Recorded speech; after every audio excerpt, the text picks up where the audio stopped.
그는 보이지 아니하는 하나님의 형상이시요 모든 피조물보다 먼저 나신 이시니 만물이 그에게서 창조되되 하늘과 땅에서 보이는 것들과 보이지 않는 것들과 혹은 왕권들이나 주권들이나 통치자들이나 권세들이나 만물이 다 그로 말미암고 그를 위하여 창조되었고 또한 그가 만물보다 먼저 계시고 만물이 그 안에서 함께 섰느니라. 그는 몸인 교회의 머리시라. 그가 근본이시요 죽은 자들 가운데서 먼저 나신 이시니 이는 친히 만물의 으뜸이 되려 하심이요. 아멘.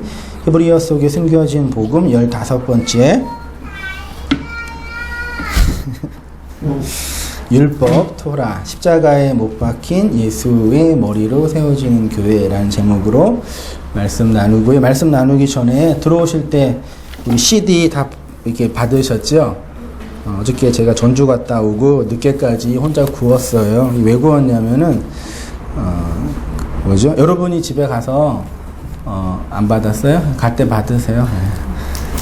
이거 가서 저기 먼저 한번 들으시고, 그러니까 운당교회가 전도지가 없어요. 전도용지, 전도지, 교회 홍보지 없어가지고 이거 들으신 다음에 여러분이 먼저 들으시고, 그 다음에 이제 주위에 있는 남자친구나 여자친구나 남편이나 아내나 동생이나 이 들어보라고 이렇게 한번 하고, 대부분 다 여러분도 다 안 들으시니까 그러니까 들어보라고 한번 건네주고, 들어봤으면 한번 이게 뭐냐, 그 다음에 이게 토킹이 되잖아요. 논쟁을 하든지 싸우든지 해서 이렇게 할 의향으로 이렇게 한 거니까요. 이거 얼마짜리일 것 같아요?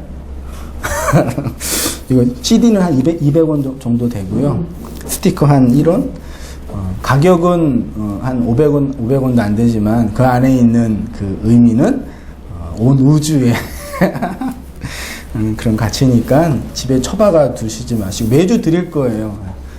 압박용으로 제가 사용할 테니까.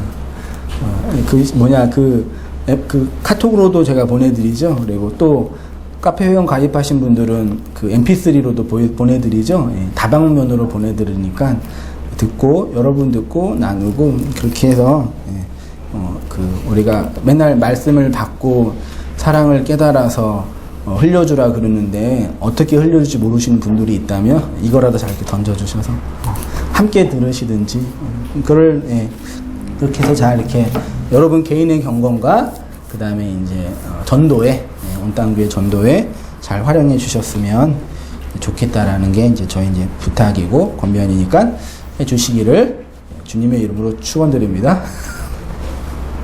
대답이 없으시네요.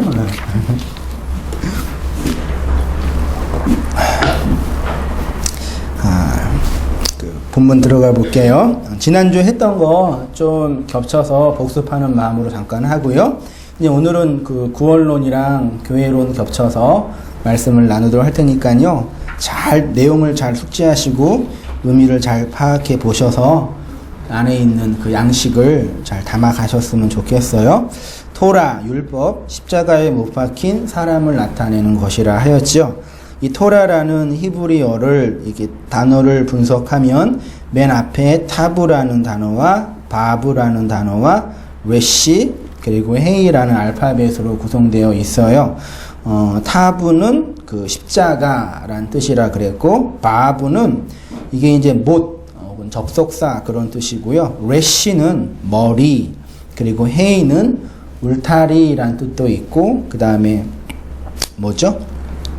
나타내다, 설명하다 그런 뜻이 있어요. 그러니까 이 토라라는 단어를 문자적으로 분석을 하면 십자가에서 못 박힌 사람을 나타내는 것, 그것이 토라, 율법이 가지고 있는 의미다 그랬죠? 지난주에 잠깐 나누었던 것처럼 율법, 토라는 좁은 의미에서의 모세오경뿐만 아니라 구약성경과 신구약성경 전체를 의미하는 것이니까 토라, 율법, 말씀은 바로 예수 그리스도를 나타내고 설명하는 것이라고 말씀을 드렸지요. 그래서 우리는 성경을 읽고 있는 독자로서 이 성경을 통해서 어떤 것을 발견해야 돼요? 성경이 누구를 말하고 있어요? 네, 그렇죠. 예수 그리스도만을, 그러니까 예수 그리스도도 설명한다. 그렇게 되시면 안 되고 예수 그리스도만을 가리킨다는 얘기죠. 다른 얘기는 단 한 절도 없어요. 율법이나 규범이나 규칙이나 역사나 다양한 이야기를 가지고 설명하는 기제인데, 근데 그 모든 것들을 통해서 예수 그리스도만을 설명하고 증거한다는 얘기죠. 그래서 우리가 성경을 통해서 그는 뭘 발견해야 돼요? 성경을 통해서 예수 그리스도를 발견하고 예수 그리스도의 결론을 이해해야 되죠. 그래서 성경을 열심히 공부해서 뭘 얻어내야 돼요? 예수 그리스도예요. 그게 이제 누가복음 24장부터 쭉 설명드렸는데 한번 읽어볼게요. 이에 모세와 모든 선지자의 글로 시작하여 모든 성경에 쓴 바 자기에 관한 것을 자세히 설명하시니라. 그렇죠? 요한복음 5장 39절에 너희가 성경에서 영생을 얻은 줄 생각하고 성경을 연구하거니와 이 성경이 곧 나에 대하여 증거한다. 그랬습니다. 모세를 믿었더라면 또 나를 믿었으리니 이는 그가 내게 대하여 기록하였음이라. 그러니까 그 성경을 통해서 예수의 결론을 얻어내므로 한 단계 더 나아가 또 뭘 발견해야 돼요? 우리의 역사와 인류 전체의 역사가 뭘로 결론을 맺어요? 예수 그리스도로 결론을 맺는 거죠. 그러니까 성경을 아무리 많이 읽고 열심히 읽고 뭐 1독을 10독을 하든 100독을 하든 1000독을 해도 그 안에 예수 그리스도로 결론 맺는 그것을 얻어내지 못하면 그렇게 읽는 것이 큰 의미가 없다라는 얘기죠. 근데 이 말씀을 이렇게 보면서요, 사람들을 이렇게 여러 뵈면서 사람들이 성경을 보면서 성경을 공부하면서 예수 그리스도를 읽어내지 못하고 어떤 것 중심으로 성경을 보냐면 나 중심으로 성경을 보는 사람이 매우 많이 있어요. 그렇게 나 중심으로 성경을 보면 볼수록 더 무서운 사람이 돼요. 제가 어제 지지난주 3주 전에도 전주에 내려갔다 왔어요. 그때 이제 전에 알고 있었던 형제 자매 결혼한 내 신혼부부가 이제 전주로 내려가서 이제 인터넷 성도가 돼가지고 돈만 보내고 있어서 말씀은 듣지 않고 돈만 보내고 있어서 돈만 보내지 말고 말씀도 공부해라. 건면차에서 내려가서 이제 말씀 나누고 잠깐 교제했는데 요 근자에 이제 그 전주에 이렇게 온땅교회 제2교회가 세워질지는 모르겠지만 또 이렇게 어떤 그 부부가 또 알게 돼서 어떻게 저랑 교제하다가 어떻게 이제 신방 겸 이렇게 면담 교제 겸 가서 말씀을 나누었어요. 근데 뭐 개인적인 얘기는 다 하지는 못하니까 그러면 이제 여러 이제 분들의 신앙 얘기를 다 하다가 옆에 있는 집사님이 이제 뭐 한 50대 정도 되시는 집사님이 이제 그 오랫동안 신앙생활 하시면서 이제 교회에 이제 잔뼈가 굵으신 분이잖아요. 그래서 이제 우리가 알고 있는 김동선 목사님 설교를 통해서 기존교회 기복주의, 성공주의 그런 것들은 이제 문제가 있는 걸 알기 때문에 기존 교회는 못 다니고 나와서 이제 교회 문제 때문에 고민하고 아파하고 그렇게 있는데 그런 얘기를 했어요. 헬라어, 히브리어, 원문 이런 것들을 아주 깊이 있게 공부하면서 깊은 어떤 신학적인 도리, 깊이 있는 이해, 거기에 도달해서 지적인 어떤 도전과 깊은 깨달음을 얻게 됐다는 얘기죠. 그래서 그런 걸 한번 맛보게 되니까 소위 말해 기존 교회에 있는 설교나 그런 내용들을 잘 이해 이렇게 받아들이지 않게 됐는데 제가 여쭤봤어요. 그러면 집사님 오랫동안 이렇게 신앙생활 하셔서 교회 그런 내용을 다 아시니까 그렇게 헬라어나 히브리어나 원문을 깊이 공부하고 파자를 해서 깊이 깨달았을 때 그런 지적인 어떤 충격이랑 지적인 도전이 있잖아요. 그게 지적으로 깊은 어떤 카타르시스를 주거든요. 그 깊은 지적인 카타르시스를 얻어낼 때 그 기쁨과 기도 많이 해보셨으니까 한 몇 시간 동안 기도하면서 그 기도를 통해서 방언도 하고 신비적인 체험도 하면서 얻게 되는 그 카타르시스랑 지적인 카타르시스랑 감정적인 카타르시스랑 그게 질적으로 차이가 있어요 없어요 여쭤봤어요. 어떻게 생각되세요? 그분 표현으로는 차이가 없다라는 그 표현을 하시더라고요. 제가 그 의도로 말씀을 드렸으니까 요즘에 이제 원문을 깊이 공부하면서 신앙의 깊은 어떤 내용들을 이렇게 보려는 분들이 많이 계시는데 깊이 공부만 공부할수록 그 원문의 의미를 알았어요. 근데 그 안에 예수 그리스도와 십자가의 의미를 발견하지 못하고 나 중심으로 내 욕망을 채워주는 어떤 또 가치로 성경을 보게 되니까 그 성경을 보면서 예전에 뭐 열심히 기도하고 열심히 그 신비적인 체험을 해서 느꼈던 그런 카타르시스랑 큰 차이가 없다라는 얘기. 이유가 뭐예요? 열심히 성경 공부하고 열심히 기도하면서 뭘 못 봐요? 그 안에 있는 예수 그리스도와 십자가, 그 복음의 내용을 보지 못하는 거예요. 이 점은 우리에게도 동일하게 적용이 되는 거예요. 성경을 통해서 예수 그리스도를 보고 그리고 그 안에서 우리 인생의 궁극적인 결론이 예수 그리스도로 맺어진다는 것을 확인을 해야 한다는 얘기죠. 제가 그 얘기를 이렇게 한번 읽어냈습니다. 에어컨 껐나요? 켜졌어요? 괜찮아요? 예수 그리스도만을 증거하는 성경. 이렇게 성경은 오직 예수 그리스도만을 증거합니다. 다시 한번 말씀을 드리면 성경이 예수 그리스도만을 증거한다는 것을 아는 것을 통해서 나 개인의 존재와 역사가 예수 그리스도를 지향하고 목적해야 됨을 알 뿐만 아니라 온 우주의 궁극적 목적도 예수 그리스도로 결론을 맺게 된다는 것을 알게 되죠. 그래서 이제 아까 말씀드린 예수 그리스도의 절대성과 필연성, 예수 그리스도를 읽어내고 설명내어져야 된다. 그러는 거예요. 좀 내려와서요. 예수 그리스도께 함몰되는 역사. 성도는 이렇게 자신의 존재, 삶, 인생, 역사, 관계, 목적, 비전, 꿈, 그 모든 하고 싶은 것을 통해서 그 모든 것이 바로 예수 그리스도께로 함몰된다는 것을 알게 되지요. 무엇을 통해서요? 성경을 통해서요. 그러니까 제가 그런 말씀 드렸잖아요. 성경을 통해서 예수 그리스도를 읽어내지 못하게 되면 뭐가 문제냐? 성경 안에 있는 예수 그리스도를 보지 못하는 것이 문제가 아니라 그것을 통해서 나 개인의 역사의 궁극적인 결론을 읽어내지 못하게 되고 온 우주의 궁극적인 결론도 읽어내지 못하게 된다는 얘기예요. 그래서 인류의 역사와 우리의 개별적인 존재는 모두 예수 그리스도께로 함몰되어서 그분께 차압당하게 되는 그 역사적인 사실을 오늘 우리의 삶과 시간 속에서 체험하고 알게 된다라는 얘기입니다. 그런 관점에서 이런 구원론을 근거로 한번 한국교회와 우리들의 역사를 한번 이렇게 좀 설명해 보았으면 좋겠어요. 오늘날 기독교의 위기, 교회의 위기라고 하지요.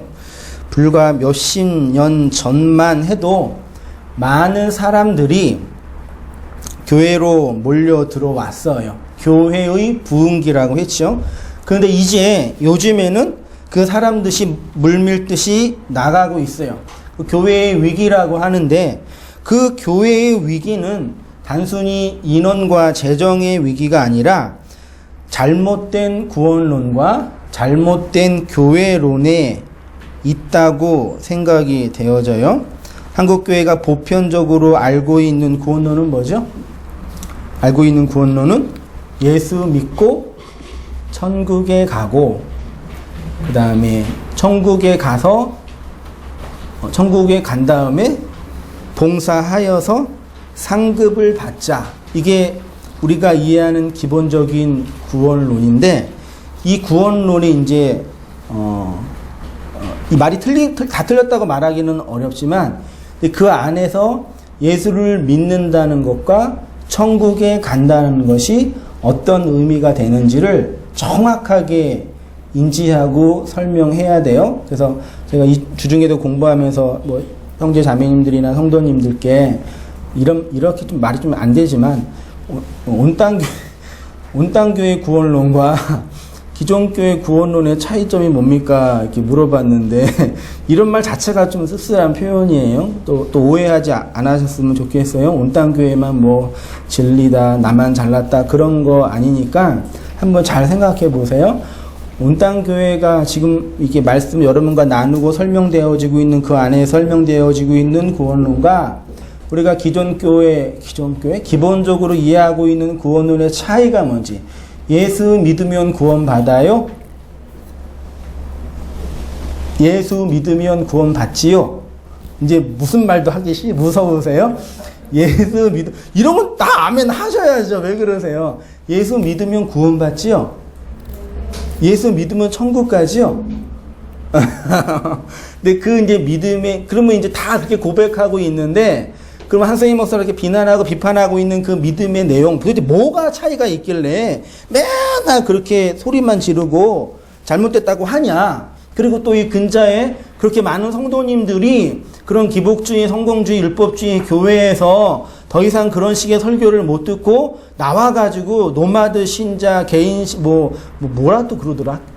그 가정교회, 하여튼 그렇게 더 이상 이 전통교회와 지역교회 적응을 못하면서 그런 분들이 왜 생기고 있는지에 대해서 정확하게 알고 정리해냈으면 좋겠어요.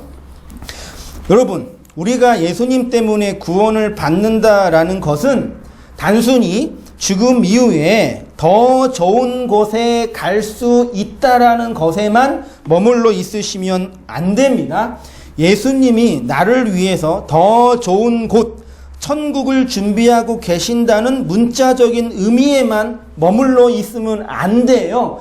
우리가 예수 믿고 천국에 간다, 예수 믿고 구원 간다라는 개념이 이 문자 안에 무슨 내용이 내포되어 있냐면, 성도가 구원받는다라는 얘기는 인간의 보편적인 욕망으로서의 그 나가 죽는다라는 것으로 설명이 돼요. 이 보편 욕망의 죽음으로 이루어진다는 얘기인데, 이 보편 욕망을 다른 말로 하면 선악과 먹어서 선악 판단의 주체로서 살고 있는 나, 그래서 세상의 왕 되고 싶고 세상의 신 되고 싶고 절대적 자유의지를 가지고 있는 사람처럼 여겨져서 내가 스스로 선택하고 내가 스스로 판단할 수 있는 주체로 살고 싶은 그 나가 욕망하는 나예요. 아시겠죠? 그것이 예수를 믿어서 죽고 해체되는 거예요. 그리고 그것을 통해서만 구원을 받을 수 있는 거예요. 그 이야기가 갈라디아서에 이렇게 나와 있습니다. 내가 그리스도와 함께 십자가에 못 박혔나니 그런즉 이제는 내가 사는 것이 아니요 오직 내 안에 그리스도께서 사시는 것이라. 이제 내가 육체 가운데 사는 것은 나를 사랑하사 나를 위하여 자기 자신을 버리신 하나님의 아들을 믿는 믿음 안에서 사는 것이라. 갈라디아서 5장 24절. 그리스도 예수의 사람들은 육체와 함께 그 정욕과 탐심을 어디에요? 십자가에 못 박았는. 여러분, 십자가가 뭐지요? 알고 계시죠? 자매님들이 예쁘게 이렇게 그 목걸이를 하고 있는 그런 요즘은 그렇게 이해하는데, 십자가는 인류가 고안해낸 가장 끔찍하고 잔인한 사형 도구예요. 십자가는 인간이 고안해낸 가장 무서운 살해 도구가 십자가예요, 사실은요. 그러니까 십자가에 못 박혔다라는 얘기는 단순히 죽는다 정도가 아니라 구약경전의 말에 의하면 저주받아 죽은 거죠. 그러니까 하나님의 끔찍한 저주를 받아서 아무도 가까이 가기 싫을 정도, 그 혐오스러운 그것으로 죽었다라는 얘기가 십자가에 못 박혔다라는 얘기인데, 거기에 무엇이 못 박혔어요? 첫 번째, 예수가. 두 번째, 우리의 육체와. 세 번째, 정욕과 탐심이 십자가에 못 박혀 살해당한 거예요. 이것이 신자가 경험하는 구원의 내용이고, 믿음은 뭐냐면 이 죽음의 사실이 내 역사와 삶 속에서 실현되고 반복된다라는 것을 인정하는 게 믿음이에요. 예수라는 강한 그 존재가 나보다 힘이 세고 천지의 주제이시고 구원자시니까 내가 그분을 잘 믿으면 나 같은 인간 구원시켜 줄 수 있는 그런 절대자가 아니라, 아니 그분이 그게 아니라는 뜻이 아니라 그런 분이 아니라 그 예수가 내 인생에 찾아와서 나를 이렇게 육체와 정욕과 욕심, 탐심을 십자가에 못 박은 실제로 드러나게 한다는 얘기죠. 그게 이제 그리스도로 산다는 거 한번 읽어볼게요. 그리스도와 함께 십자가에 못 박힌 자는 무엇으로 사냐면 그리스도로 산다고 하죠. 그러면 성도가 역사 속에서 그리스도로 산다라는 건 뭐냐? 그것이 바로 하나님의 아들을 믿는 믿음 안에서 산다라는 것입니다. 그러니까 우리가 어떤 대상을 믿고 신뢰한다는 얘기는 나 중심에, 잘 들어보세요. 나 중심에 내가 그 사람을 잘 믿고 있는 그 행위 때문에 내가 구원받는 게 아니에요. 그러니까 오늘날 그 적극적인 사고방식의 믿음이나 지적인 동의 수준의 믿음은 그 믿음의 주체가 어디에 있어요? 믿고 있는 나에게 있어요. 내가 잘 믿고 내가 믿음을 잘 발휘하면 그래서 구원받는다라고 얘기하잖아요. 근데 성경이 말하는 믿음은 나 중심의 믿음이 아니라 믿음의 대상이에요. 제가 그 얘기를 그 성도의 구원과 믿음의 본질에서 여러 번 나누었잖아요. 그러니까 성도가 하나님을, 예수님을 믿는다라는 얘기는 내가 그 믿음으로 죽었다라는 얘기죠. 나의 존재의 실체가 삭제당했다라는 얘기예요. 그걸 믿었다라고 표현하는 거예요.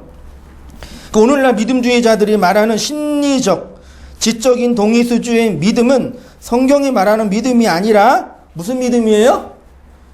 미신적인 믿음이에요. 미신이 뭐예요? 신뢰할 만한, 믿을 만한 내용이 없는 걸 믿는 게 미신이에요. 맹신은 그냥 믿는 거예요. 한마디로 말하면 자기의 암시예요. 나 중심의 믿음이에요. 내가 경험하는 선에서의 믿음이에요. 이러한 구원의 본질에 대한 논리는 성경뿐만 아니라 심리학적으로나 의학적으로도 설명될 수 있어요. 인간은 본성적으로 자아의 욕망을 충족하고 확장하는 것만을 추구합니다. 인간은 본능적으로 내 내면과 자아의 욕망을 어떻게 해서든지 확장하고 충족하는 것으로만 움직여요. 여러분, 어떤 사람을 사기치려면 뭐부터 시작하면 돼요? 교회에서 좋은 거 가르쳐주죠? 어떤 사람을 사기치려면, 이 말이 맞나요? 뭘 하면 돼요? 에? 그 사람이 뭘 좋아하는지, 그 사람에 있는 가장 강력한 욕망이 뭔지 알면 누구나 사기칠 수 있어요. 그쵸? 논리는 쉬워요.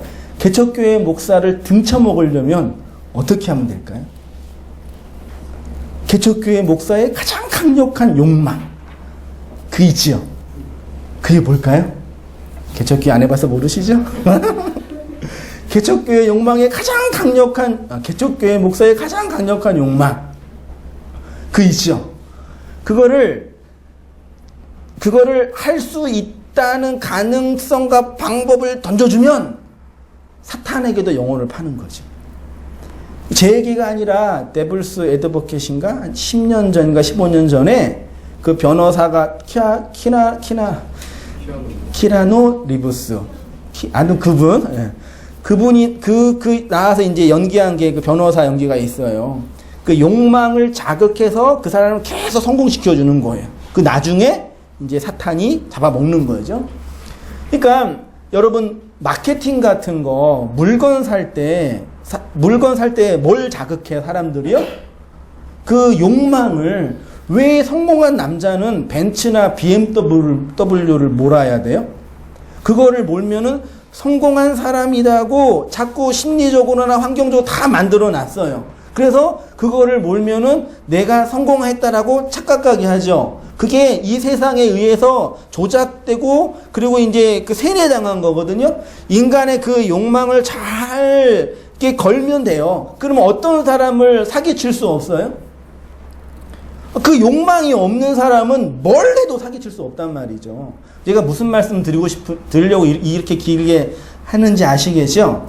그러니까 이런 신학적인 이유 말고도요, 인문학적으로나 의학적으로도요, 인간을 움직이고 있는 건 그 사람의 욕망이에요. 맞죠? 그래서 그 사람이 지옥 가는 거란 말이에요. 그러면 그 사람이 지옥 안 가고 천국 가게 만들면 뭐 하면 돼요? 그 욕망을 부추기고 확장하면 돼요? 뭐 하면 돼요? 그 욕망 죽이면 되는 거예요. 그러면 자동적으로 천국 가요. 그냥 제 논리에 너무 이렇게 확장하지 마세요. 그러니까 예수가 이 땅에 오셔서 뭘 했냐 이 얘기예요. 우리의 성공하고 번영하고 천국 가고 잘되고 행복하고 싶은 그 욕망을 부추겨주는 그 신으로 오셨어요. 예수님이요. 나의 꿈과 희망과 비전을 확장하고 지지해주고 응원해주려고 예수님이 오셨냐고요. 근데 오늘날 대부분의 사람들이 예수를 그렇게 이해해요. 마음의 평안을 준다든지, 네 인생이 잘 되기를 원하고 계신다든지, 너를 좋은 곳으로 인도하기를 원하는 그 좋은 분이라고 다 조작해가지고 거기에 미치게 만들어 놓잖아요. 진짜 예수가 우리의 구원자라는 실체는 뭐예요? 그 예수가 우리 안에 있는 인간의 보편적인 욕망, 선악과 먹어서 선악 판단의 주인 노릇하고 있는 그 욕망 자체를 삭제하고 죽여가는 게 그게 구원이고 하나님의 나라고 그게 천국이에요. 제 말 이해되시죠? 되셔야 돼요. 안 되시면 진짜 계속 들으시면서 그 내용을 잘 이해해 보세요. 그리고 여러분의 인생과 역사가 있으니까 한번 잘 보세요.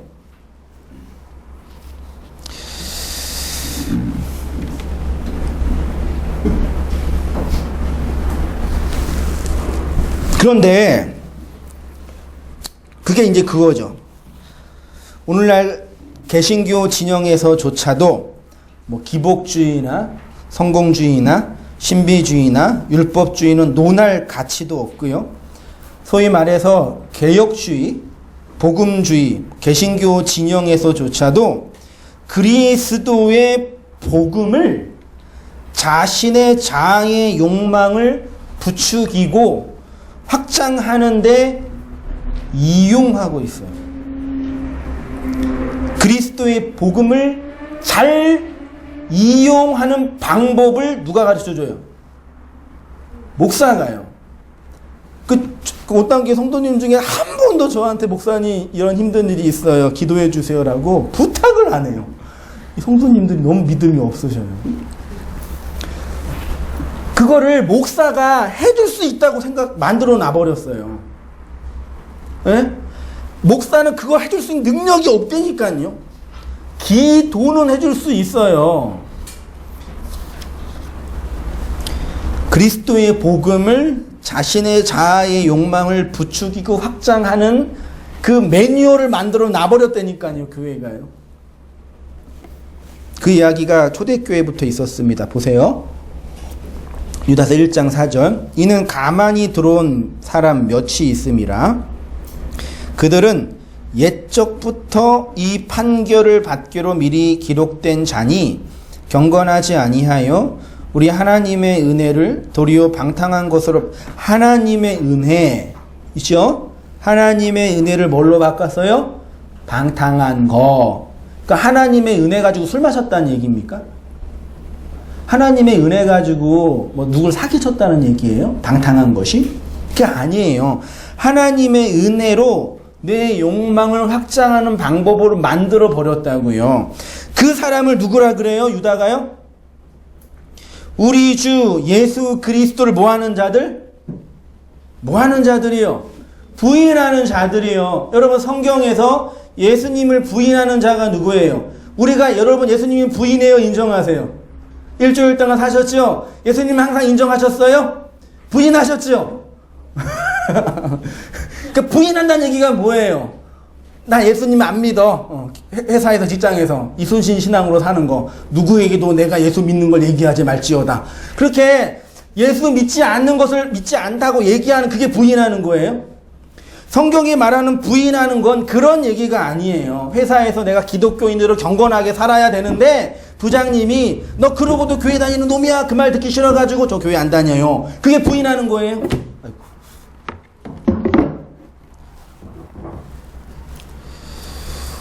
예수 그리스도를 부인한다는 게 뭐냐면요. 여기 보세요. 예수 그리스도를 부인하는 자들 챕터의 세 번째 줄에, 네 번째 줄에 예수가 십자가에서 죽고 부활하여서 그리스도로 어디 안에 계셔요? 여러분 안에 계십니다. 믿으시죠? 예수의 영이 성도님 안에 내주하십니다. 그 내주하는 그리스도가 바로 우리 안에서 우리의 옛사람을 해체하는 그 일을 함으로 우리가 구원을 받는 거예요. 그런데 예수 그리스도를 부인하는 자들은 뭐 하는 사람이냐면 우리 안에 들어온 그 예수가 나의 유격적인 욕망을 해체하고 부인하는 존재가 아니라고 말하는 사람들이에요.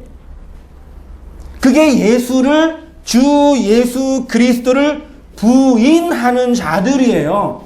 예수가 진리의 십자가에서 죽고 그리스도로 부활하여 진리의 영으로 우리 안에 들어와 성령의 내주를 경험하게 되는데 그 성령의 내주된 그리스도의 영이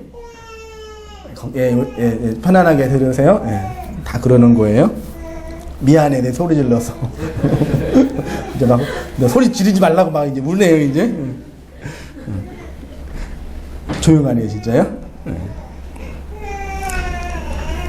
주 예수 그리스도를 부인한다는 얘기는 우리 안에 내주한 그리스도의 영이 내 육체의 욕망, 선악 판단의 주체로서의 나를 해체하고 깨트려진다라는 것을 모르거나 그걸 인정하지 않는 사람이 주 예수 그리스도를 부인하는 거예요. 왜냐하면 그들 안에 예수가 그리스도로, 여러분 예수가 그리스도로 우리 안에 계시죠? 예수가 그리스도로 우리 안에 내주하지 않기 때문이에요. 결론적으로 그리스도의 영이, 말이 그 안에 없기 때문에, 내 밖에 있기 때문에 그 그리스도를 잘 이용하는 쪽으로만 가는 거예요. 이해되시죠? 내 밖에 있으니까 그 예수에게 잘 보이고 뭘 드려서 뭘 얻어내려고만 하니까. 근데 그리스도의 영이, 예수가 그리스도로 내 안에 들어온 성도, 교회, 신자는 그리스도가 내 안에서 그리스도의 일을 하신다는 얘기예요. 그래서 예수님이 마태복음 7장에 이런 말 하셨잖아요. 나더러 주여 주여 하는 자마다 다 천국에 들어갈 것이 아니요 다만 하늘에 계신 내 아버지의 뜻대로 행하는 자라야 들어가리라. 그날에 많은 사람이 나더러 이르되 주여 주여 우리가 주의 이름으로 선지자 노릇하며 주의 이름으로 귀신을 내쫓으며 주의 이름으로 많은 권능을 행하지 아니하였나이까. 지금 이 사람들, 예수님이 지금 탄핵하고 있는 거짓 선지자들, 주님의 이름만 부르는 자들은 뭐예요? 주님이 내 밖에 있어요. 그래서 주여라고 부르는 거예요.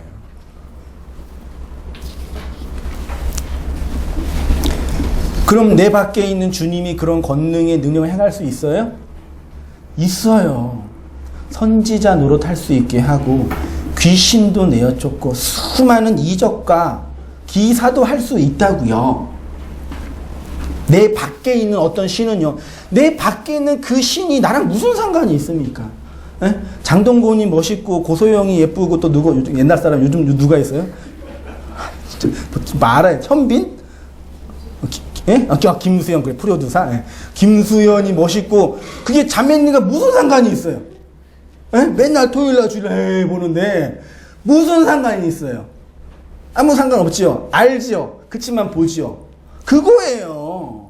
내 밖에 있는 그 사람들은, 그냥 오늘, 그래도 뭐 사나 죽으나 못생겼어. 나랑 같이 있는 이 사람이 중요한 거죠.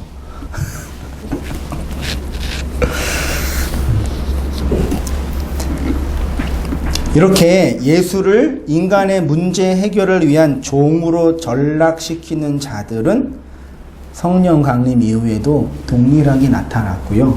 사도 바울이 이런 사람들을 향하여 이렇게 탄핵합니다. 고린도후서 11장 4절 보세요. 만일 누가 가서 우리가 전파하지 아니한 다른 예수를 전파하거나, 여러분 다른 예수가 있나요? 나중에 기회 되면 이 부분도 깊이 봤으면 좋겠는데, 다른 예수, 그러니까 우리가 전파하지 않는 부처를 전파하거나, 우리가 전파하지 않은 뭐 증산도를 전파하거나, 그러면 문제가 심한데, 바울이 지금 우리가 전파하지 않은 뭐래요? 이게 되게 어려워요, 해석하기가. 예수 말고 다른 예수는 또 뭐예요? 잘 생각하세요. 예수 말고 다른 예수가 있대요. 가끔 여러 다른 이렇게 교단에 있는 분들과 얘기를 하거나 신앙 얘기를 하는데, 한참 얘기하고 나면 어떤 생각이 들어요? 이분이 믿는 예수와 내가 믿는 예수가 다르다라는 생각이 들어요. 그렇죠?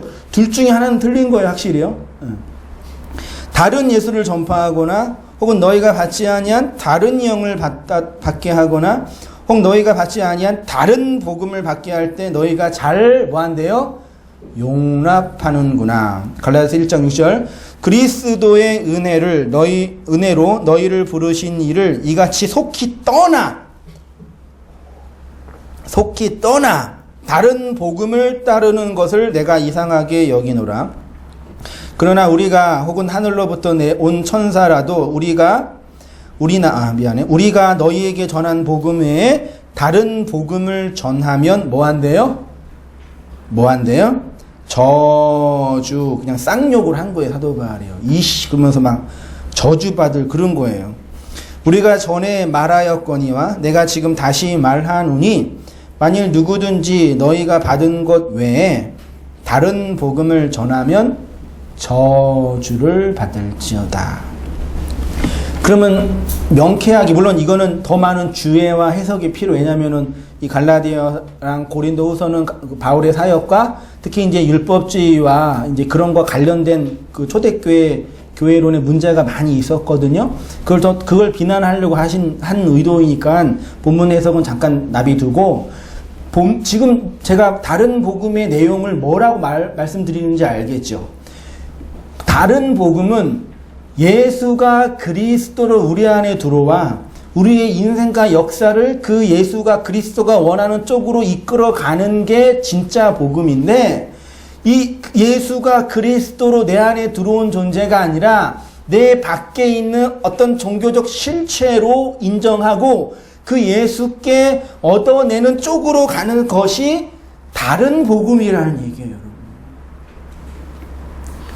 그리스도의 복음을 자신의 욕망을 확장하는 데 이용하는 이유는 어떤 주의를 논하기 전에 인간의 본성 자체가 그렇게 세팅되어 있기 때문이에요. 그래서 그냥 두면 자연스럽게 다른 복음으로 가요. 어린아이를 그냥 두면 어디 가요? 우리 예쁜 아이들, 두면은 저절로 딱 두면 어디 가요, 걔네들요? 어디 가요? 지옥 가요. 그냥 이렇게 딱 역사 속에 딱 두면은 저절로 지옥 가요. 인간의 욕망은 그런 경향성이 강하게 있어요. 그러니까 본성 자체가 강력한 고무줄에 의해서 끌어당기고 있어요. 그 욕망이요. 알겠죠? 근데 복음은 뭐 하는 거예요? 이 욕망, 자아가 끌어당기는 그 욕망에서 나오라고 계속 당기는 거예요. 그게 끊어져요, 안 끊어져요? 안 끊어져요? 죽을 때까지는? 안 끊어져요. 죽을 때까지 그러고 살아야 되는 거예요. 근데 복음은 당기는 그 욕망 반대편에서 계속 당기는 거예요. 그러니까 여러분이 복음과 진리를 듣지 않으면 어떻게 돼요? 이렇게 간다고요, 저절로요. 그냥 두면. 아시겠죠? 이게 그게 우리의 본성이 우리의 욕망을 충족하고 확장하는 대로 세팅되어져 버렸으니까요. 그러니까 그리스도의 말씀은 우리의 옛 자아와 우리의 그 욕망을 해치하고 허무는 쪽으로 갈 수밖에 없는 거예요. 그러니까 얼마나 미치겠어요, 저는.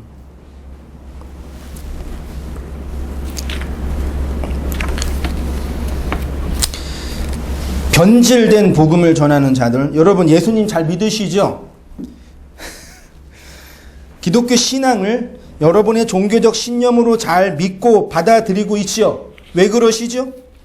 이 기독교를 통해서 천국이라는 더 좋은 곳으로 가고자 하기 때문이시면 안 돼요. 그것은 기독교를 이용해서 나의 구원을 챙기자 고통당하지 않는 더 좋은 곳으로 가자라는 욕망이 담겨져 있어요. 제가 그런 말씀 많이 했죠. 옛날에 부교육자 시절에 설교하다가 이렇게 강하게는 못했으니까. 여러분, 예수님이 지옥에 계시면 어떻게 할 거예요? 그러니까 설교 끝나고 예수님이 지옥 가셨어요? 그러는 거예요. 무슨 말씀인지 이해되세요? 예수님께서 천국에 안 계시고 지옥에 계시면 어떻게 하실 거예요, 성도님들? 에? 가야죠. 에. 누가 그러셨네요? 가야죠. 근데 오늘날은 예수가 지옥 가면 나 안 가 그러는 거예요. 예수 있는 지옥보다 예수 없는 천국이 더 좋대잖아요. 제 말 안 틀리죠? 제 말 이상하지 않죠? 그게 기독교를 이용해서 나의 구원을 챙기자, 고통당하지 않는 더 좋은 곳으로 가자라는 그 욕망이 담겨져 있는 거예요. 나의 구원, 나의 천국. 이런 사람이 예수 전도하면 어떤 예수 전도예요? 자기가 욕망으로 만들어낸 그 예수 전하는 거예요. 그럼 같이 죽는 거예요. 변질된 복음 전하는 거라니까. 내가 예수 믿으니까 이렇게 좋아. 뭐가? 돈도 많이 벌고 마음이 편하고 행복하고 병도 안 걸려. 그랬다고 쳐요. 그래서 예수를 전했어요. 이 사람이 그 예수를 믿었어요. 그럼 어디 가는 거예요? 같이 지옥 가는 거라니까요. 아니, 건강하고 돈 많이 버는 게 나쁜 게 아니라 다 그렇게 예수를 그렇게 추종한다면, 그래서 누구 한 사람만 잘 되기를 기다리고 있어요, 교회에서. 처음부터 변질된 복음을 닫아버렸어요. 그래서 여러분, 아무리 요리사 음식을 잘해도 요즘에 셰프가 대세라며 TV만 틀면 다 요리사들이야. 그냥 아무리 요리를 잘하는 사람이라도 변질된 그 내용물을 하면은 먹을 수 있어요, 없어요? 못 먹어요. 그거 먹으면 다치든지 죽어요. 여러분, 기독교의 역사 2000년이죠. 교회, 여러분 꼭 기회되면 교회 사책을 꼭 보세요. 조지신화책만 보지 마시고, 성경신화책만 보지 마시고, 제 설교 원고만 읽지 마시고, 이것도 안 읽으시죠? 교회 사책 역사를 꼭 봐야 돼요. 2000년의 교회의 역사 속에 정말 그 순수한 복음이 전파된 것이 얼마나 된 것 같아요, 여러분요? 별로 없어요, 진짜요. 1세기경에 교회가 탄생해서 300년 동안 지하 카타콤에 있었을 때는 그냥 예수만 오로지 믿었어요, 지하에서. 신학이고 뭐가 없었어요. 그러니까 뭐 오늘 내일 죽을까 말까 그러는데 신학적으로 논쟁할 게 뭐가 있어요. 맞죠? 그 지하에서 그 예수만 믿으며 살았는데 300년 이후에 교회가 올라와서 신학을 만들어 안 버렸는데, 그리고 1500년 동안 그 아주 그 지저분한 그 가톨릭의 그 부패의 역사가 시작됐잖아요. 그리고 조금 개혁자들 나타나가지고 이거 틀렸어, 이거 문제야 그러고 말하다가 칼 맞아 죽고 총 맞아 죽고 불에 타 죽고, 그리고 좀 있다가 교회가 좀 될만하니까 이성주의가 올라와가지고 서구명 다 없애버리고, 그리고 신비주의 운동, 뭐 경건주의 운동 일어나가지고 예수 믿으면 복음, 이런 식으로 만들어 지금 우리가 믿고 있는 이 기독교 역사가 2000 그렇게 대화됐다니까요. 물론 그 안에 그 경건한 신앙을 따라 살았던 소수의 무리가 있어요. 그러니까 그 복음을 이해하고 있는 거죠. 그렇게 복음을 깨닫고 이해한 그 구라파 영미와 그 미국 쪽에 있는 그 영미 계통의 기독교가 전한 그 기독교가 뭐예요? 그 남아메리카나 동남아시아나 전했던 그거에 그 말도 안 되는 거예요. 지금 여름 되면 동남아시아로 많이 선교 가잖아요, 교회에서요. 여러분, 동남아시아는 저희보다 500년 전에 기독교를 받아들였어요. 필리핀이나 인도네시아나. 이미 전에요. 근데 다 그렇게 관제에 의해서 변질된 그 국가와 나라에 의해서 조작된 그 복음으로 예수가 막 총칼 들고 개종시키고 예수 믿어 안 믿어. 그리고 인디언들은 다 그냥 95% 다 살해했잖아요. 기독교인들만 그런 건 아니지만. 그리고 이제 라틴 아메리카, 지금 그 남미 아메리카나 동남아시아에서 열풍이 일어나는 기독교는 다 오순절주의 운동이에요. 까만 목사 나와가지고 막 안수하고 막 쓰러지고 막 눈깔 뒤집으면서 막 자매가 막 넌 누구야? 난 루시퍼야 이러고. 아유 진짜 그냥 병이, 몸이 아픈 거예요. 고쳐줘야 돼, 의사가 가서. 그런 거 해가지고 능력 있는 목사라고 이게 추앙하고 그 돈 가지고 이상한 짓 하고.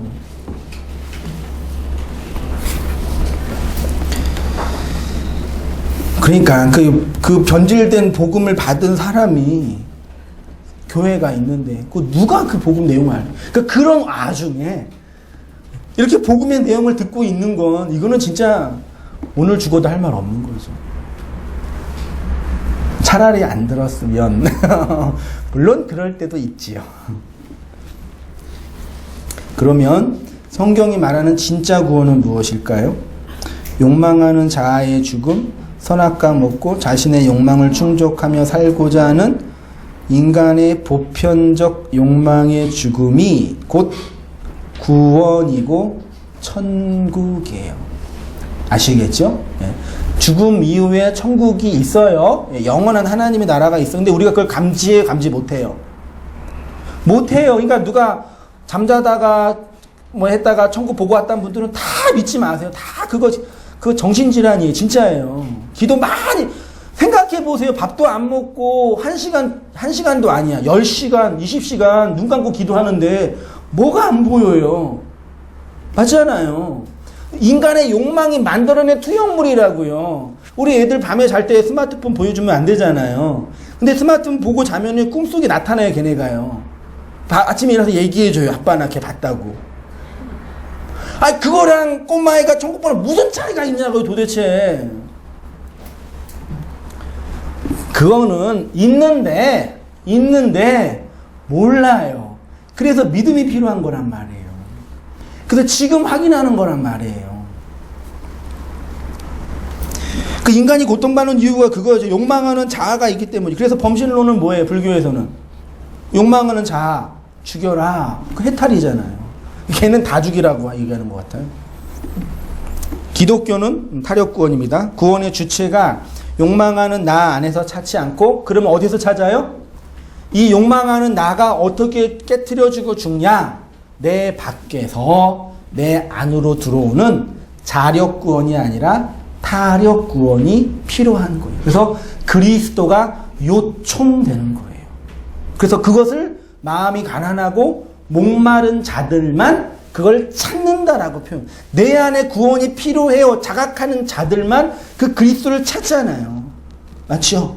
근데 이제 여기에서 교회론적인 고민이 있는데 제가 지난번에 말씀드렸던 것처럼 요거를 찾는 사람은 어떻게 해서든지 진리를 구하고 고민해요. 근데 대부분의 사람들은 그렇지 않아요.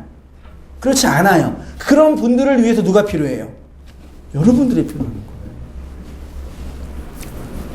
어떻게 되는지 이 말씀하고 말씀 마치겠습니다. 어떻게 우리의 욕망과 자아가 깨트려지는지 교회의 머리가 되신 그리스도, 예수 그리스도가 육체로 오시고 십자가에서 죽으시고 부활하셔서 진리의 영으로 당신의 백성 안에 내주하십니다. 내 마음과 역사 밖에서 죽은 예수 그리스도가 진리의 영으로 내 안에 들어와 그 십자가의 죽음을 실현해 가는 것이 우리들의 인생이에요.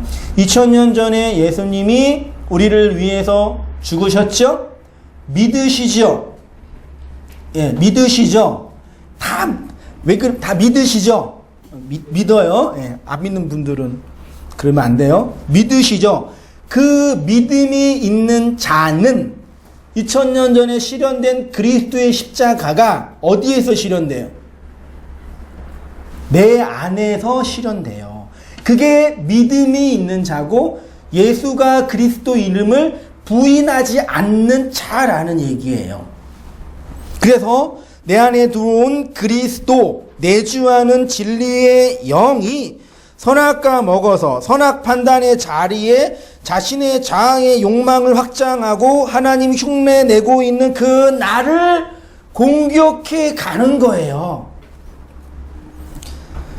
이러한 예수 그리스도의 구속사역을 바울은 이렇게 말합니다. 그는 보이지 아니하는 하나님의 형상이시요 모든 피조물보다 먼저 나신 이시니 만물이, 여러분 이제 한번 동그라미에서 여기 골로새서에서요, 그라는 단어, 예수님이 나온 단어만 동그라미 한번 해보세요. 졸리신 분들은 두껍게 해보세요. 그는 보이지 아니하는 하나님의 형상이요 모든 피조물보다 먼저 나신 이시니, 모든 피조물보다 먼저 났대요. 만물이 그에게서 창조되되 하늘과 땅에서 보이는 것들과 보이지 않는 것들과 혹은 왕권들과 주권들이나 통치들이나 권세들이나 만물이 다 그로 말미암고 그를 위하여 창조되었고 또한 그가 만물보다 먼저 계시고 만물이 그 안에 함께 섰느니라. 18절이 중요하죠. 그는 몸인 교회의 뭐예요? 머리예요. 그가 근본이요 죽은 자들 가운데서 먼저 나신 이시니 이는 친히 만물의 으뜸이 되려 하심이라. 그러니까 이러한 하나님의 구속사는 이미 창세기 1장 1절부터 예수 그리스도를 통해서 온 인류의 머리 되심을, 그것을 통해서 교회가 세워지심을 말씀하신 거예요. 창세기 1장 1절이 뭐죠? 태초에 하나님이 천지를 창조하시라고 또 창조 얘기가 나오잖아요. 창세기 1장 2장에 있는 천지 창조는요, 물론 아직까지 신학적인 논쟁이 있어요. 신학적인 논쟁이 있는 건 뭐예요? 답을 못 찾는다는 얘기예요. 이 땅에서는. 그러니까 정 마음에 안 들면 둘 중에 하나 선택하시면 돼요. 근데 저는 창세기 1장과 2장에 있는 창조는 이 온 세상 만물을 창조하는 그 이야기를 하는 게 아니라 누굴 창조한 거예요? 교회를 하나님이 어떻게 창조할지를 설명하는 거예요. 창세기 1장에 있는 그 창조의 의의는 온 세상을 하나님이 창조했다. 그 창조주에 대한 어떤 그 얘기를 중심으로 하는 게 아니라 이 창조의 기사는 결국 뭘 창조하는 거예요? 온 우주 안에 교회, 하나님의 백성을 하나님이 어떻게 창조하냐의 설명. 그러면 하나님이 하나님의 백성을 어떻게 창조하세요? 말씀으로 창조하죠. 그 이야기가 쭉 나와 있는 거예요. 다 못하니까 1장 1절 보세요. 태초에 하나님이 천지를 창조하시느니라 해서 헬라 히브리어 본문은 이렇게 되어 있어요. 제가 신대원 때는 그 헬라 히브리 되게 예쁘죠. 예쁘죠. 이거 가지고 막 타자 하나 하고 막 그 어느 교회는 보니까 어제 가서 얘기 들어보니까 지하에 한 사람도 있는데 모든 성도가 노트북을 펴고 다 이렇게 인터넷 사전으로 헬라어 원문 강의를 다 하더라고. 그런 교회도 있대요. 제주도에서 올라간다고. 어느 교회냐고 그러는데 그렇게 많이 공부하는 건 나쁘지 않아요. 나쁘지 않는데 아까 말씀드린 것처럼 그렇게 그 10시간 20시간 기도하고 뭐 보는 거랑 무슨 차이가 있냐고. 그리스도를 읽어내지 못하는데 내 욕망 충족하는 것을 쪽으로 가면 무슨 의미가 있어요? 한글 성경에 태초에라고 번역된 부분이 베레시트예요. 성경의 맨 첫 단어니까 되게 중요하겠죠? 베레시트는 베이트 있죠? 영어의 비예요. 그 다음에 로시 있죠? 알레프. 그 다음에 이거 틀렸네. 밑에 죄송해요. 아무튼 베레시트. 그 다음에 로시, 타우가 있어요. 베이트는 전치사로 사용될 때는 어디 안이란 뜻이고, 명사로는 집, 성전이에요. 그리고 로시는 뭐예요? 머리, 혹은 열매. 그 다음에 타우는 십자가, 언약이죠. 좀 위험한 그 영해의 요소가 있음에도 불구하고, 이 정도는 기독론적으로 해석할 수 있기 때문에 제가 말씀드리는 거예요. 베레시트를 파자를 하면 그 집 안에 머리로 시작하여 완성한다. 그러니까 태초에라는 그 단어는 태초에 베레시트는 뭐예요? 하나님이 내가 이제 머리로 집을 완성할 거야 라고 성경 독자인 교회에게 말하는 거예요. 그러면 그게 뭐냐? 우리의 머리를 예수의 머리로 만들어서 우리 하나님의 집을 완성한다라는 의미가 되는 것이, 이것이 바로 하나님의 창조 사역 혹은 재창조의 사역이죠. 우리가 하나님의 집을 짓는 것이 아니라 하나님께서 우리 안에 하나님의 집을 지어요. 아까 말씀드린 것처럼 예수가 그리스도인 것을 부인하는 거, 혹은 기존 교회, 잠깐 이러면 죄송한, 구원론의 문제가 뭐냐면요. 너희가, 여러분들이 열심히 노력하고 애쓰면 하나님의 집을 지을 수 있어요 라고 얘기하는 거예요. 잘 들어보세요. 노력하고 애쓰고 힘쓰고 기도하고 경건하게 살면 여러분들이 하나님의 거대한 집을 지을 수 있어요. 솔로몬을 보세요. 1000번제를 드려서 지혜를 얻어서 하나님의 집을 지었잖아요. 그렇게 얘기해버리잖아요. 그게 아니라 하나님께서 그분이 하나님의 집을 우리 안에 지은대요. 내 안에, 내 역사 안에, 내 안에, 내 삶 속에 하나하나 지어져 가신대요. 인간이 하나님을 섬기며 인간이 원하는 것을 하나님께 도움으로 받는 것이 아니라 하나님이 인간 안에 하나님의 일을 펼치시는 것입니다. 어떻게 해요? 나의 머리를 잘라 그리스도의 몸, 그게 뭐예요? 교회가 되게 함으로요. 어떻게 교회가 되시는지 아시겠죠? 결국 성경의 역사, 하나님의 구속사는 하나님이 하나님의 집을 짓기 위해서 당신의 백성의 머리를 이게 머리 자르는 게 여러분, 이게 끔찍하게 못 빼. 그게 아니라 머리가 뭐예요? 나의 주체성과 욕망의 본질이잖아요. 그것을 하나님이 삭제시킨다라는 뜻이에요. 너무 이렇게 무섭게 생각하지 마세요. 그럼 예수님 믿으면 내가 그럼 예수님께 질질 끌려가가지고 그러면 그런 거 유치하게 생각하지 마세요. 어린아이처럼요. 그것이 교회. 그래서 십자가에서 예수님의 머리가 당신의 몸인 교회로 넘겨진 거죠. 마태복음 5장, 8장, 20절 자주 말씀드린 겁니다. 예수께서 이르시되 여우도 글이 있고 공중의 새, 여우와 공중의 새는 뭐예요? 이건 너무 쉽잖아요. 당연히 율법이 아니겠어요? 이거는 영해할 필요 없는 거예요. 율법주의예요. 그런데 인자는 뭐가 없어요? 이거 가지고 교회 비판하는 분들이 야 너희 종교의 창시자 예수는 그렇게 가난하고 힘들게 머리 둘 곳도 없이 힘들게 살았는데 맨날 목사들은 비싼 차 타고 다니고 큰 집에서 나는 안 그래요? 벌고 그게 뭐야? 그리고 비난하잖아요. 그렇게 말한 분한테 바보야 그러세요. 이 바보야. 무식하면 가만히 있어 그러세요. 예수님이 가난하지 않았어요. 그 고고학적으로 분명히 설명돼요. 예수님 뭐였어요? 직업이요? 목수였어요. 오늘날 우리나라에도 목수 잘하시는 분들은 웬만한 직장인보다 나아요. 네, 그래서 저도 목회하다가 교회 문 닫으면은 그거라도 할까. 목소리 제가 이렇게 비난하는 쉽다 그런 게 아니라 비우세요. 왜? 그러라도 할까. 아니 물론 지금은 다 접었어요. 죽도록 목회만 할게요. 걱정하지 마세요. 그럼 마음이 있었어요. 그러니까 예수님이 대충 하셨겠어요. 목수 일을요? 솔직히. 예? 그치요? 그리고 또 이제 본문에 보면은 세마포 옷을 입었다 그랬잖아요. 그 당시에 세마포 옷은 어떤 분의 표현으로는 비싼 옷이래요. 그렇게 가난한 분은 아니에요. 물론 아버지가 없으셔서 고생할 가능성은 많이 있지만. 그리고 제자들 베드로와 요한과 그분들은 뭐예요?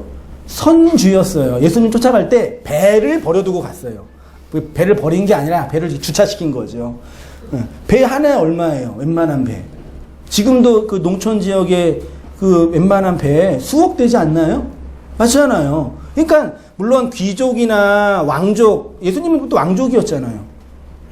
다윗의 혈통을 가지고 계신 왕족이었네. 그러고 보니까 왕족 있으세요? 그런 분을 그렇게 인문학 다 이렇게 포장해가지고 이렇게 우상화 만들어 놓고 착한 분 설만하고 그렇게 해석해 버리니까 예수를 맹하게 쳐다보는 거예요. 무슨 예수? 좋은 예수. 뭐 하다가 머리 둘 곳. 네. 그 머리는 예수님의 머리가 어디에 붙어져요? 여러분 안에. 그래서 이제 예수님의 머리가 십자가에서 넘겨졌다고 해석했죠. 나머지는 보세요. 예수를 믿는다는 건 인간이 어떻게 구원받는지 아시겠지요? 예수를 믿어서 구원받는 것 맞아요. 우리의 의가 아니라 예수님의 의에 의해서 구원받는 거 맞습니다. 회개하고 돌이키고 회심해야지만 구원받습니다. 아직까지 회개하지 않은 분 빨리 회개하세요. 위협하는 거죠. 그러나 그 예수가 누구이며 어떻게 우리 안에서 일하시는지 알지 못하면 예수 믿는 것과 부처 믿는 거는 아무런 차이가 없어요. 다시 말씀드릴게요. 모르면, 그 예수가 누군지 모르면 예수 믿는 것과 부처 믿는 거 아무런 차이 없어요. 우리 한국교회에서 가장 큰 교회 두 개가 어디예요? 세 개. 강남 서초동의 모교회, 명일동의 모교회, 여의도의 모교회 있죠. 네. 그래서 그게 교회 성장학적으로 대단한 일이거든요. 그래서 많이 긍정적으로 보는데, 비판하는 분들이 강남 명일동의 모교회와 여의도의 모교회 기도로 부흥한 교회잖아요. 그래서 그 교회 40일 특세 기도를 하는 그 기도 제목을 이렇게 뽑아왔대요. 어머니들이랑. 그 기도랑 여기 뭐 불암사나 이렇게 절간에 사는 그 기도 제목이랑 딱 비교해 보니까 이 동국패도 될 정도라니까요. 똑같아요. 똑같아. 네? 아니 그게 성도들이 특세 열심히 하시는 분들은 그 교회 가장 핵심 멤버잖아요. 충성도 가장 높으신 분들일 거 아니에요. 그렇게 신앙 좋다고 평가받는 분들이 시간 쪼개서 아침 새벽에 일찍 가가지고 열렬히 기도한 그 기도 제목과 저 산에서 봉은사에서 열심히 기도한 그 불교 신자의 기도 제목이 똑같다니까요. 가장 큰 교회. 이게 뭐예요, 이게요. 큰 교회만 비난해서 죄송한데 작은 교회도 있어요. 우리 아버지, 부모님, 아버님, 어머님 두 분이 다니는 교회인데 그냥 교회를 다니든 안 다니든 아무도 안 건드려요. 뭐 담임 목사님도 부목사도 아무도 아유 집사님 고생 많으시고 항상 그러죠. 그 뭐 하는 거예요 그게? 교회 왔다가 조시다가 갔다 하시다가 그러고 신앙생활 하시고 집사님이셔요. 제가 딱 3번 진실하게 부탁드렸어요. 안 들으셔가지고. 그래서 뭐 안 들으시면 어쩔 수 없는데, 그러니까 교회 다녀도 차라리 그럴 거면 그러면 진짜 복을 얻으려면, 진짜 이 세상에 복이 필요하면 차라리 봉은사가 더 낫지 않을까 생각이 들 때가 있어요. 진짜. 그 믿는 예수의 내용이 뭔지 모르면 그래요. 그래놓고 예수 봤다고 그러고 뭐 체험했다고 그러고 내용이 없으니까. 창세기 3장 15절 내가 너로 여자와 원수가 되게 하고 너희 후손도 여자의 후손과 원수가 되게 하리니 여자의 후손은 내 머리를 상하게 할 것이요 너는 그의 발꿈치를 상하게 할 것이라. 여자의 후손이 뱀의 머리를 상하게 한다는 건 뭐예요? 하나님을 대적하여서 하나님 없이 살았던 우리의 머리, 여기 여자의 후손은 내 머리잖아요. 내에다 여러 번 이름 쓰시면 돼요. 성민이의 머리를 일그러뜨리는 거예요. 여러분, 뱀 가장 잘 잡는 동물이 뭔지 아세요? 몽구스라는 동물이 있고, 이따만 개여요. 코브라도 잡아요, 걔는. 근데 걔는 뭐만 공격해요? 머리만. 머리만 한 두세 번 물면 끝나더라고요. 그러니까 뱀은 머리만 자르면 끝나요. 그냥 아무것도 못해요. 그러니까 예수가 우리를 어떻게 구원해요? 우리의 머리를 자른다고. 어떻게 잘라요? 예수의 머리 잘리셔서요. 이 복음의 내용만 알고 계시면 돼요. 알았죠? 그럼 우리 역사 속에서 그게 어떻게 돼요? 실현돼요. 이루어진다고요. 하나하나 내 욕망과 내 자아가 죽어가는 게 뭔지 감지가 된다고요. 그러니까 제발 이런 말씀 들으면서 막 죽도록 고생한다, 뭐 가난해진다, 뭐 헐벗어진다, 저주받는다, 그렇게 제발 생각하지 마세요. 무서운 게 뭐가 있으세요 도대체? 뭐가 무서우세요? 그거 그대로 받아들이는 게 나의 죽음이에요. 근데 내 머리 잘리는 것보다 차라리 열심을 부려서 헌신하는 게 더 나아요. 내 머리 잘리는 것보다 차라리 돈 좀 모아서 헌금하는 게 더 뿌듯해요. 교회는 그렇게 머리가 잘린 성도가 예수의 머리에 의해서 하나가 된 거예요. 맞죠? 그래서 뭐예요? 하나의 공동체, 하나의 말, 하나의 언어를 함께 배우는 거예요.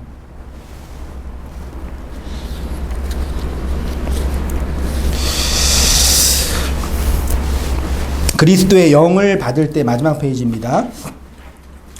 영은 곧 말이니까 그리스도의 말, 진리의 복음을 들을 때 비로소 시작되고 우리 개인의 종말을 통해서 완성되는 것. 그래서 성도가 죽으면 사망이라고 하지 않고 뭐라 그래요?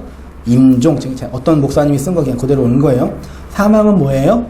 그냥 육체의 생명이 종결되는 거죠. 임종은 마칠 종, 완성하다 종자잖아요. 죽음으로 완성된다. 그렇게 해서 우리의 인생이 하나님의 나라로, 교회로, 그리스도로 편입되는 거예요. 심판은 뭡니까? 그리스도로 함몰되는 것에서 제외되는 게 심판이에요. 그게 심판이라고요. 마지막으로 이러한 구원론 위에 교회론을 생각해 보셨으면 좋겠어요. 그러면 교회는 무엇을 위해서 존재해야 합니까? 교회는 이 복음의 진리를 선포하고 가르치고 나누고 흘려주는 일을 해야 합니다. 어떻게요? 말씀을 전하고 가르치는 교사와 그 말씀에 반응하는 성도를 통해서요. 그래서 교회라는 모임을 만들고 날을 정하여 예배를 드리고 성경을 배우고 우리 안에 있는 말씀으로 교제하면서 이 말씀을 역사 속에서 흘려주는 일을 해요. 여러분, 제가 이제 다 끝났습니다. 이것만 하면 되는데 그러니까 전한번에 갈 때나 지난주에 갈 때도 전주로 내려가면서 한 번도 뵙지도 않았어요. 이름만 알고. 그럼 우리 집사람이 아니 하나도 모르는데 가도 되냐고. 그러니까 가는 목사나 부르는 성도나 똑같죠. 가서 한 번도 안 봤는데 몇 시간 동안 얘기를 해도 얘기가 통해요. 그러니까 내가 경험한 그 말씀의 내용도 그 성도님이 가지고 있으니까 얘기가 통한, 그게 교회의 연합이라는 얘기죠. 근데 그렇게 교회가 나와서 교회가 하나의 말씀으로, 제가 처음 개척해가지고 아무도 없었을 때 맨 먼저 누구라는 거 공부했어요. 우리 집사람이랑 제일 힘들었죠. 그 다음에 아들이랑, 그 다음에 자매랑. 그래서 말씀을 나누는 과정, 그 흘림의 과정이 복음을 전하는 거라고요, 여러분요. 그러니까 복음 전도 생각할 때 우리가 기존 교회에서 나가서 우리 교회에 와, 그게 아니라 말씀을 받고 말씀을 듣고 그 말씀을 또 나누어 주고 이 과정이 복음이 흘려가는 과정이라고요. 예, 제가 개척할 때 그런 확신이 지금도 있어요. 한 사람은 온 우주다. 예? 한 사람이 온 세상이기 때문에 이 한 사람에게 말씀을 잘 전하면 그 사람이 온 우주이기 때문에 온 세상에게 복음이 전파된다라는 그런 신념이 있어서. 근데 그게 맞아요. 맞다고요. 그렇게 말씀을 잘 듣고 배워서 말씀의 나눔의 공동체 현장 자체가 이게 흘러가는 거란 말이에요. 그래서 교회라는, 지역교회라는 공동체가 필요한 거예요. 이 일에 헌신하시고 수고하셔서 함께 했으면 좋겠어요. 제가 이 말 하려고 이렇게 했습니다. 그래서 고민하다가 지난번에 예고했던 것처럼 약 4주 동안 이렇게 한번 우리 말씀 나누고 있는 성도님들과 이렇게 워크숍을 토론회 할 계획입니다. 제목을 이렇게 정했어요. 건강한 지역교회로 자립하고 성장하기 위한 온땅교회 공개 토론회. 그래서 정체성과 사역, 그 다음에 조직과 직분, 재정과 운영, 교육과 전도. 그렇게 해서,